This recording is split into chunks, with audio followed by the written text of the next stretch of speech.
ইংরেজি নববর্ষ যেটাকে আমরা বলছি, এটা মূলত ইংরেজি নববর্ষ না, এটা মূলত কোন নববর্ষ? এটা হলো খ্রিস্টাব্দ।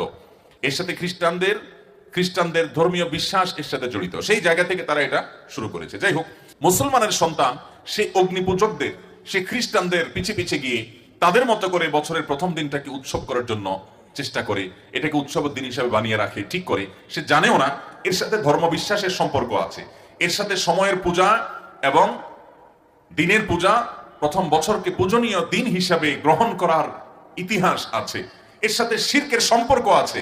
মুসলমানের সন্তান বেশিরভাগ জানেও না, ফুর্তি করা দরকার করে। মোহতারাম হাজরিন, এর মাধ্যমে অনেক যুবক ইমানি চেতনা হারা হচ্ছে, অনেকে ইমান হারা হচ্ছে। একজন মুসলমান প্রতিটি কাজ করার আগে তিনি অত্যন্ত বিচক্ষণতার সাথে স্টাডি করবেন, অ্যানালাইসিস করবেন, গবেষণা করবেন যে আমার আদৌ এটা করা উচিত কি উচিত না। ইমানদারের প্রতিটা কাজ হয় নেকামলের পাল্লায় উঠবে, আর না হলে বদামলের পাল্লায় উঠবে। তথাকথিত 31